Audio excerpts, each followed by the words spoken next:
Olá, primeiro ano, tudo bem? Eu sou o professor Ed Joel. Quero dar as boas-vindas a você, estudante, a algum responsável aí que possa estar assistindo também. E, claro, nossos queridos colegas professores, sejam todos muito bem-vindos. Hoje nós vamos trabalhar um pouquinho aí, algumas conjecturas aí, algumas hipóteses. Será que é possível haver vida fora da Terra? O que será que é necessário para haver vida fora da Terra? Então a gente vai fazer essa discussãozinha num ambiente aí tranquilo, né? Vamos tentar aí fazer essa discussão. A gente tem que saber primeiro que a ciência acredita nisso, senão ela não buscava, né? Está sempre buscando aí, gastando milhões de dólares aí, né? Quem tem país que tem dinheiro para fazer isso, né? E em busca de evidências, entre outras coisas. Tá? Já já a gente vai discutir um pouquinho mais sobre isso, até o contexto do desenvolvimento dessa pesquisa, tal. E também quero dizer que se você tiver algum aluno aí, lembrando que essa aula é ao vivo, tá? É recuperação.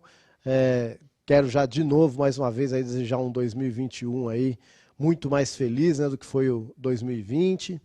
E dizer assim, se você tem algum estudante aí com você no chat e ele participar, coloque o nome dele, coloque o nome da escola, que a gente manda aqui um abraço para ele e lê a interação. E claro, também, professor, você é sempre muito bem-vindo para participar, para contribuir, né? Se achar que eu falei alguma besteira, pode pôr aqui no chat também que a gente corrige na hora, não tem problema, tá bom? Bom, hoje eu tenho aqui comigo a professora Jennifer, que está aí para interagir com vocês. Olá, alunos, alunas do primeiro ano do ensino médio, colegas professores, estaremos juntos aqui para falar sobre esse tema que é tão estimulante, né, se a vida, né, fora da Terra, e aí eu estou junto com vocês aqui, tanto para, né, tornar visíveis os comentários, quanto para aprender com o professor Ed Joel. É nada, estamos juntos aqui aprendendo. Desculpa, gente, estou tomando uma água aqui que a garganta está querendo falhar. Pois bem. Vamos primeiro fazer aquela parte mais burocrática.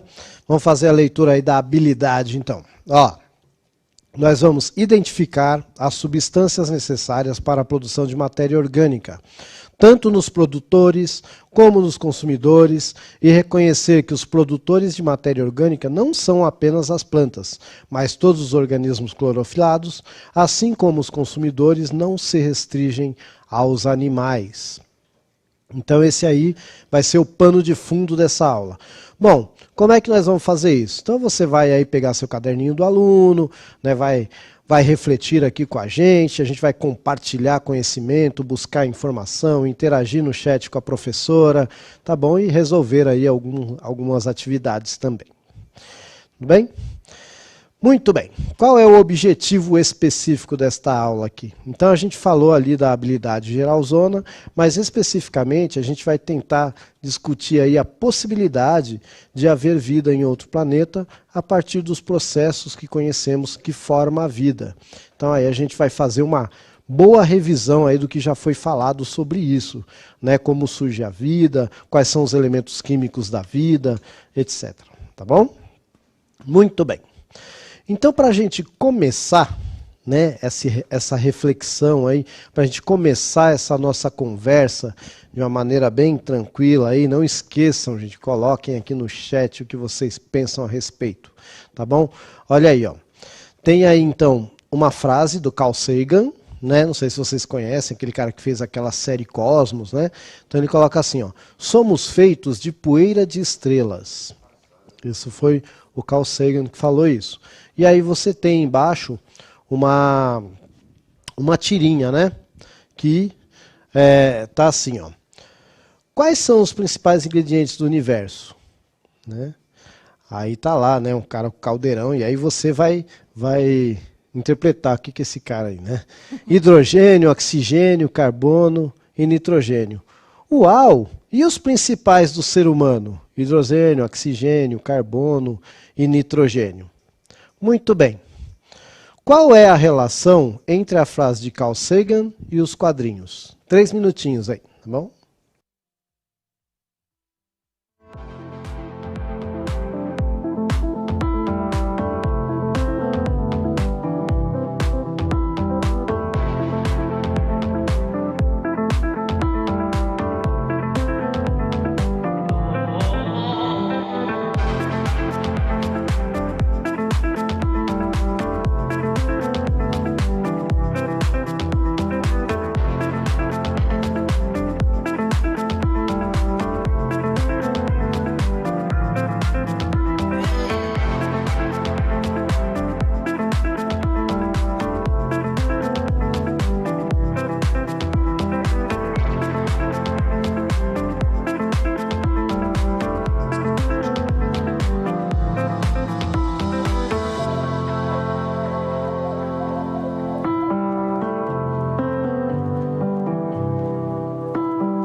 Ed, nós estamos aqui estimulando, né, os professores, os alunos, participem, coloquem aqui as suas contribuições. Esse é um tema que gera assim, muitas reflexões da ficção e no mundo real, né, dentro das perspectivas científicas e as hipóteses também, né, que circulam no nosso cotidiano. Então, o professor Eric, ele falou aqui, né, somos parte da natureza e tudo que é natural tem a mesma origem. Perfeito. Inclusive eu costumo falar, né, professor, que eu não gosto nem muito daquele termo artificial. Porque fala assim, tudo que o homem produz vira artificial. Poxa, mas nós não somos parte da natureza, né? Um castor, ele faz uma represa. A represa do castor é natural, porque é do castor. Por que a represa que o homem faz tem que ser artificial, né? Mas, enfim, acho que é só para diferenciar mesmo o que foi feito pelo homem e o que foi feito pelos outros animais, né? É interessante, viu, Ed? Porque na sociologia tem uma máxima que é tudo que se refere aos seres humanos é uma construção, nada é natural. Né? Então, e nós somos... E aí a biologia e a sociologia tentando construir um entendimento, né, sobre essa relação complexa entre os seres humanos e construtores de cultura e a relação e a interação. Somos natureza e também intervimos na natureza. Exatamente. Inclusive, quando eu estava fazendo meu mestrado, eu tinha um professor que ele falava isso, né? Um dos grandes problemas do homem, quando ele estuda a natureza, é que ele se deixa de fora. Normalmente, né, ele sai como se ele fosse algo, né, aquém ou além da natureza. E não, né, não. Tá? Nós somos naturais, nós somos seres vivos. Inclusive, na primeira aula que eu dei aqui de biologia, que foi recentemente, né, eu falei, gente, você quer estudar biologia? Se olha no espelho. Né? Estudar o ser vivo é estudar a si mesmo. Nós somos seres vivos. Tá? E os processos fisiológicos que nos acometem, etc., acometem a maioria dos seres vivos, principalmente se a gente falar em animal e em animal vertebrado, então. Tá bom? Muito bem. Mas deixando a profundidade de lado, né, vamos lá. Então, olha só. Os seres vivos, eles vão ser, primeiro, né, eles vão ter algumas características, tá bom? Que vai ser ciclo vital, né? O que um ser vivo faz? Ele nasce, a primeira coisa. Ele cresce? Pode crescer ou não. Se reproduz? Pode se reproduzir ou não. Ele pode envelhecer, mas com certeza vai morrer. Não é porque o cara pode nascer e logo morrer. Então ele vai pular aí algumas partes do ciclo vital. Tá? Então, assim, usa-se, né, esse termo ciclo vital para nascer, crescer, reproduzir e morrer. Entretanto, ele pode não fazer todas essas etapas, tá ok? E a outra coisa, que é o que está relacionado à pergunta, é ali, ó, os elementos químicos. Que a gente até costuma falar para os meninos, né, na escola, para os nossos menininhos aí, CHOMPS, né? Quem é CHOMPS? Carbono, hidrogênio, oxigênio, nitrogênio e em bem menor quantidade fósforo e enxofre, tá bom? Então essa é a composição química de todo ser vivo praticamente, né? Você pega tudo isso aí, coloca num caldeirão e faz igual o velhinho lá daquela tirinha, né? Aí ou você faz um ser vivo ou você faz uma estrela, tá bom? Aí você decide, tá? Então é por isso. Né? Isso é mais uma das coisas, gente, que olha só, e desculpa quem não concorda, mas é mais uma das coisas que nos remete lá ao Big Bang, à formação dos elementos químicos.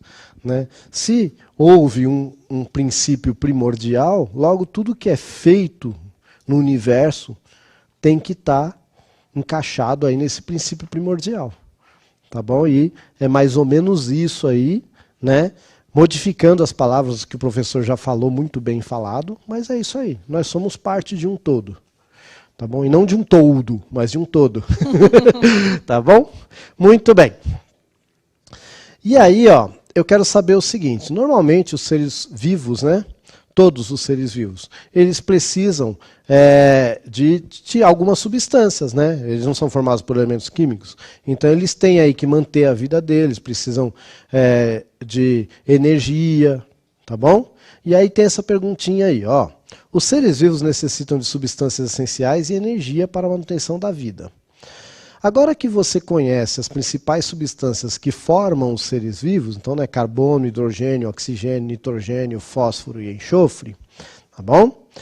Comente aí no chat como elas são obtidas por eles. Por eles quem? Por todos os seres vivos. Como é que elas são obtidas? 3 minutinhos aí.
Muitíssimo obrigada pelas interações. Vamos lá, Ed Joel. O professor André, Oba. Ele disse, os 3 últimos, quais são mesmo os 3 últimos? Nitrogênio, fósforo e enxofre.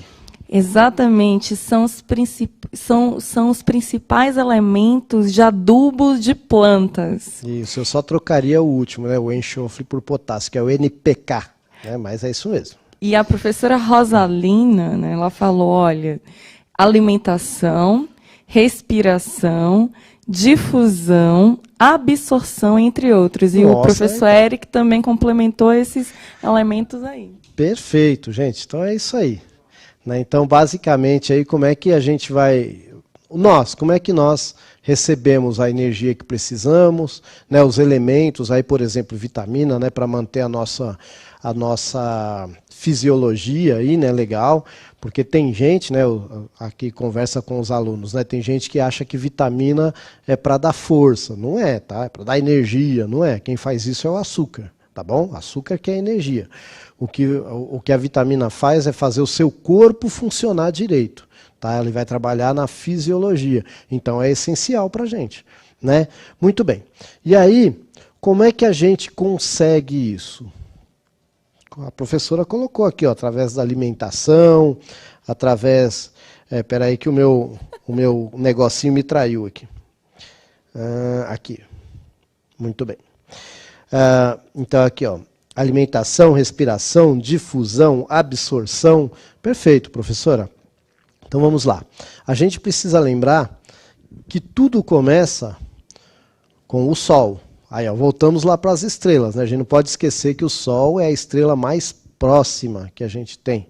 Né? A segunda mais próxima é a Alfa do Centauro, que está a 4 anos-luz. A primeira é o Sol, que está a 8 minutos-luz da gente.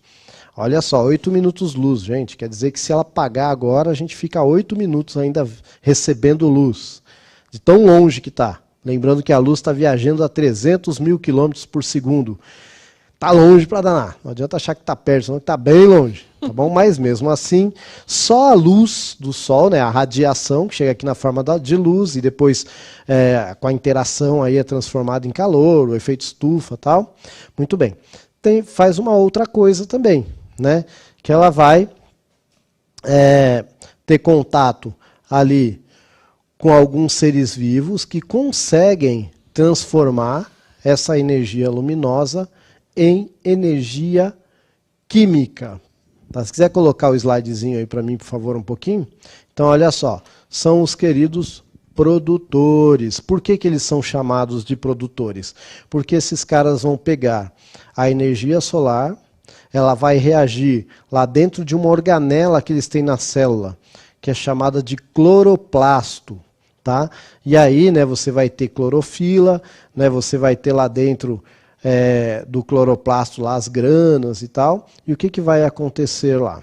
Uma reação química, né, que dentro desse cloroplasto vai entrar então gás carbônico, né, CO2. O que mais que vai entrar aí nesse cloroplasto? Água, tá bom? E aí a energia luminosa vai fazer a sua magiquinha, né? E o que que vai sair disso aí? Olha só, resíduo jogado fora. Oxigênio, aquele oxigênio que você respira, o O2, vai sair como resíduo. Tá? E sabe o que mais que vai sair daí que a planta deveria usar, mas que a gente aproveita? C6H12O6. O que é isso, C6H12O6? Glicose, açúcar. Olha que legal. A planta, ela dá para a gente o oxigênio que a gente respira e dá o açúcar que nos dá energia. E aí a gente corta ela só porque está sujando a calçada, não é assim? Mas é isso, a gente precisa pensar nisso, tá bom? A planta é quem nos dá oxigênio e é quem nos dá o açúcar que nos dá energia. Olha só que interessante. Tá? Então esse processinho maravilhoso, é lógico que eu pulei muitas etapas, mas esse processinho maravilhoso é chamado de fotossíntese. Né? Foto quer dizer luz e síntese quer dizer fabricar. Então é fabricar com a ajuda da luz, né? Fotossíntese. Tá bom? Se a gente lembrar, né, o povo que é mais antigo, né, que a gente, hoje não é mais isso que fala, mas antes a gente tirava fotografia, não era isso que falava? Fotografia escrita da luz. Olha que legal, né? É o que significa a palavra. Tá bom? Então, fotossíntese, fabricar com a ajuda da luz. Tá bom? E o que que a planta fabrica com a ajuda da luz? Açúcar. Tudo bem? E aí, é lógico que a gente vai ter ali também outros nutrientes, sais minerais, que podem ser aproveitados ali. Mas neste momento, a gente chama ela de produtor, porque ela produz o açúcar. Tá bom? Aí a gente vai ter um cara que vai comer diretamente esse açúcar da planta. Eu vou chamar esse cara de consumidor primário.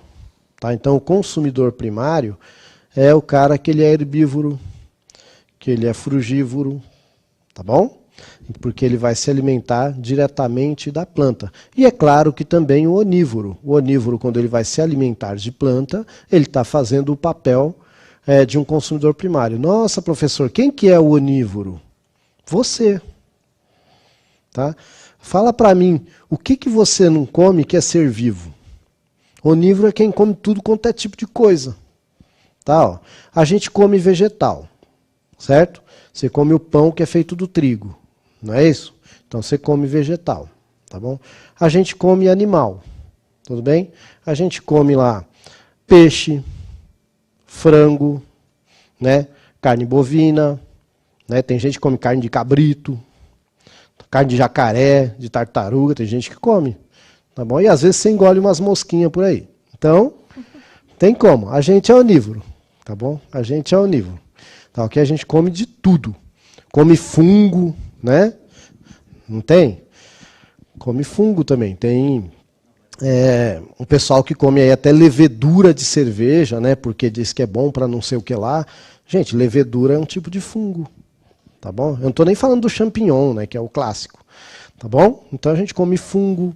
A gente come bactéria, né? Às vezes sem querer, mas come. Quando a gente come o iogurte, né? O iogurte ele é feito a partir da bactéria. Você acha que não vai ter nenhuma bactériazinha ali que ficou nadando, bobinha ali? Vai ter também. Tá? Então nós somos onívoros, a gente come de tudo.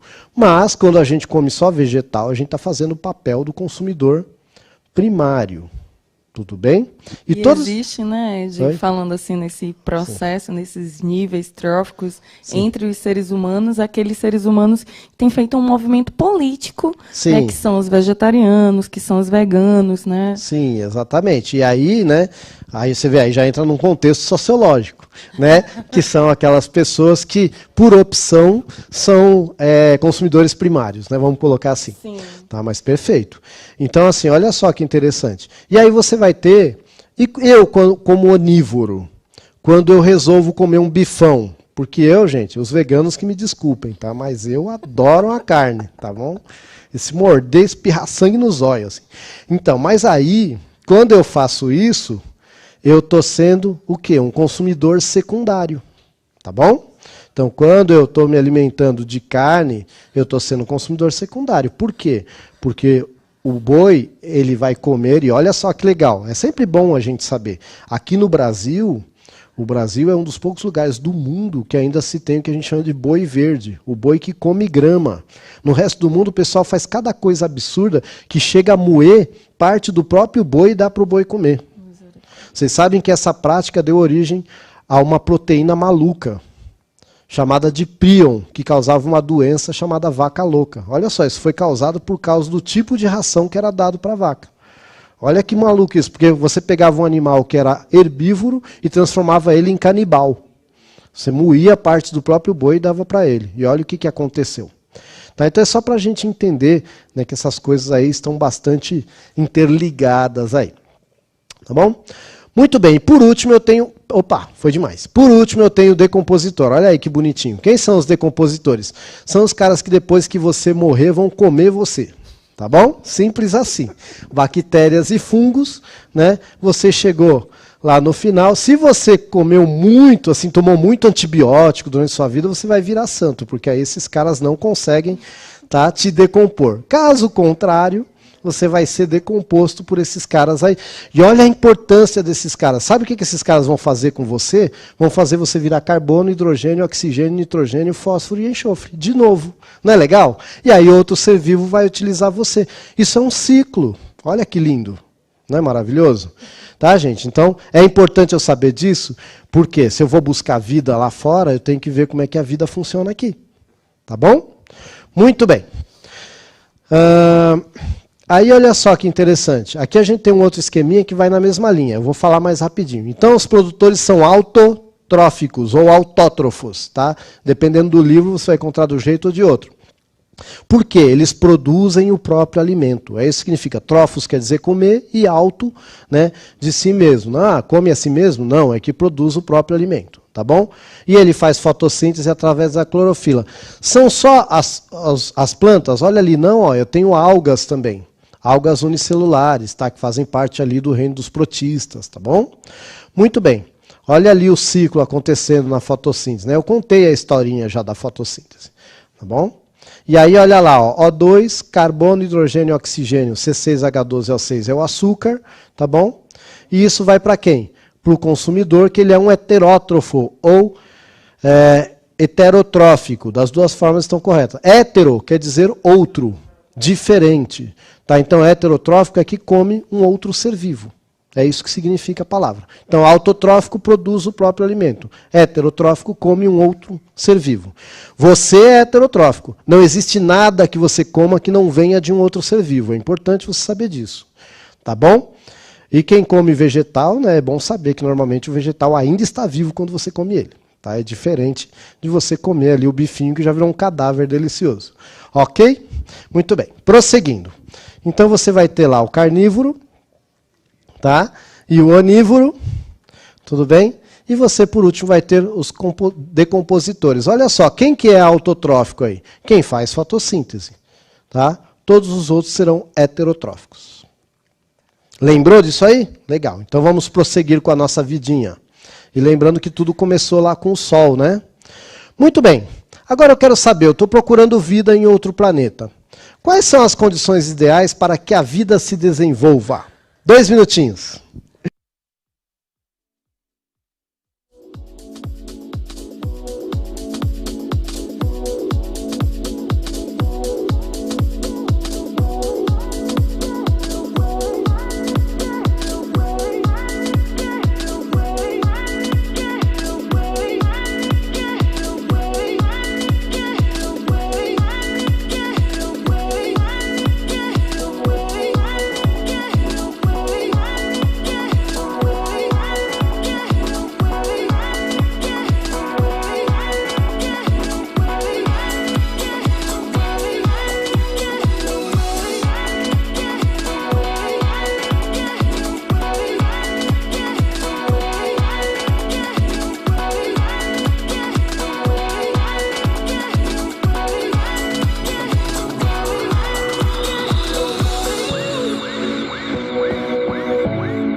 Jay, parece que essa pergunta é difícil, viu? Né? Quais são as condições ideais? Porque perguntaram assim, olha, se foram as condições para a vida, como ela se desenvolve, a vida como ocorre aqui na Terra, nós temos uma... A vida como ela é, né? A vida como ela é, nós temos aí a necessidade de água, de uma atmosfera, de um tipo de gravidade, né, de um conjunto aí que nós conhecemos. Mas se for pensar a vida em outros lugares, nós não sabemos como ela acontece. Exatamente.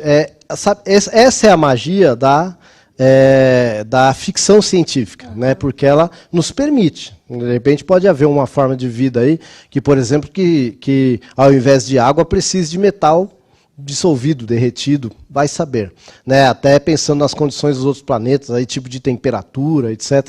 É possível, gente? Não dá para falar que não é. O universo é enorme, o universo é imenso, a gente não conhece nada do universo, né? Muito pouco, mal nossa vizinhança, né? Vênus e Marte, mal a gente conhece isso. Então, dá para conjecturar, dá para imaginar, dá para formular hipóteses, dá para viajar na maionese mesmo, pensar, né, sobre muitas coisas. Porém, todavia e entretanto, primeiro a gente precisa partir do que a gente conhece, certo? Então vamos lá. Quais são as condições de vida para surgir vida no nosso planeta? Bom, primeiro, água. Tá? A professora já falou, já deu o spoiler aqui, água na forma líquida. A gente tem que lembrar o seguinte, que todos os estudos de fósseis, todos os estudos da história da vida na Terra, indicam que a vida começou na água. Tá? Tudo bem? Muito bem. Então a primeira coisa é encontrar água. Depois, né, o ciclo da água. A gente tem que lembrar que até hoje nós, por exemplo, nós nos desenvolvemos enquanto embriões, né, e feto, etc., nós desenvolvemos dentro de uma bolsa de água. Tá? A gente nasce aquático, não é isso? Aí depois a gente sai dessa bolsa de água. Então até hoje a gente se desenvolve dentro da água. E leva dentro do nosso corpo muita água. Só você lembrar lá do ensino fundamental, né, que aproximadamente 70% do seu corpo é água. Por que aproximadamente? Porque isso vai variar com a idade, tá bom? Então a pessoa mais velha vai ter um pouquinho menos de água no corpo, um recém-nascido vai ter mais, mas aproximadamente aí 70% do nosso corpo é água. Tá? E se você pegar uma célula, 70% da célula é água. Porque a gente carrega o nosso mar particular. Então foi o nosso primeiro grande desafio aí, foi vencer a desidratação, né? Muito bem. Mas existe a teoria mais bem aceita, tá, gente? Existem aí pelo menos umas 3 teorias sobre como surgiu a vida no planeta, né? Existe uma que é a da panspermia cósmica, que teria vindo com cometas, etc. e tal, e que aí teria... que não resolve o problema, porque só joga o problema para fora da Terra, mas não diz como ela surgiu, tá bom? E a teoria mais bem aceita, ela diz que teria surgido, aí ó, tá a figurinha aí, né, acho que de Yellowstone, se eu não me engano, que é um parque que tem lá nos Estados Unidos. Yellow, para quem não sabe, é amarelo, Stone é rocha, pedra. E por que que tem esse nome, Yellowstone? Porque o enxofre é amarelo. Né? E nos locais onde tem muito vulcanismo, etc., vai ter muito enxofre. Tá? E ainda hoje nós temos bactérias extremófilas, né, que são bactérias quimiosintetizantes, que só vão viver em regiões assim. Tá? Então acredita-se que a vida começou com seres vivos semelhantes, mas não o mesmo, semelhantes a esses que estão aí até hoje. Porque esses seres vivos também evoluíram, seguindo as ideias de Darwin, etc. E tal. Esses seres vivos também evoluíram. Porém, teria começado então com seres vivos heterotróficos ou heterótrofos, que a gente falou no slide passado, aí lembra? Ser vivo que se alimenta de outro ser vivo. Então não tinha fotossíntese, não tinha nem oxigênio, gente, em quantidade. Tá? Acredita-se que uma das grandes extinções que houve no planeta Terra foi quando surgiram os primeiros fotossintetizantes. Sabe por quê? Porque o oxigênio é extremamente venenoso. Nossa, professor, que doido que você é. Mas é verdade. Você quer ver uma coisa? Se você colocar um metal exposto ao oxigênio, sem pintar ele bonitinho, o oxigênio detona esse metal. A gente chama, se for o ferro, a gente chama isso de óxido de ferro. O ferro se junta ao oxigênio e destrói aquela estrutura. O oxigênio é extremamente corrosivo. Tá, gente? Então, assim, a primeira grande extinção que houve foi quando surgiram os fotossintetizantes. E hoje nós respiramos oxigênio, mas é também o que nos faz envelhecer. Ou você nunca ouviu falar de radicais livres, né, que são moléculas de oxigênio que ficam aí, soltas pelo seu corpo, te envelhecendo. Tá? Então, mas a gente não tem muito o que fazer. Se a gente não respira, a gente morre. Se a gente respira, a gente envelhece. Tá bom? Então, mas é só para você entender mais ou menos. Então, acredita-se que, né, quando começou, a atmosfera era bem diferente. Então, você estava com a atmosfera rica em metano, outros gases, tal. Não tinha oxigênio, pelo menos não na forma gasosa, você já tinha água, etc. e tal. Tá?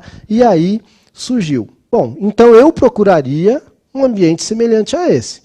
Com vulcanismo, com tectonismo, tá? É uma possibilidade, tá bom? Com uma temperatura elevada, né? Porque naquela época existia uma temperatura elevada.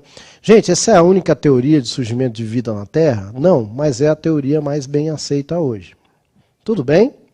Então eu espero que vocês comecem a pensar assim, poxa, mas eu não posso encontrar uma vida totalmente diferente? Pois bem, aí, para responder essa pergunta, eu quero que você primeiro me responda essa aqui, ó. Você já ouviu falar sobre a fosfina encontrada em Vênus? Então comenta aí, por que será que foi importante essa descoberta aí? Eu vou deixar 1 minuto e meio para você.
Muitíssimo obrigada pelas interações. Olha, o professor Eric, ele sugeriu um documentário, Vida em Outros Planetas.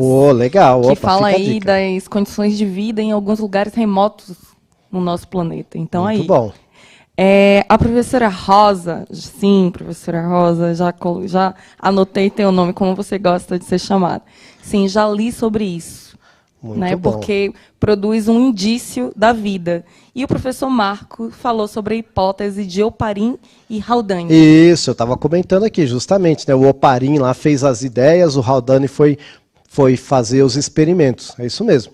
É que eu gosto de deixar assim algumas coisas por falar mesmo, para que haja pesquisa, para que haja, né? Eu gosto de falar bem o superficial mesmo, mas perfeito, professor.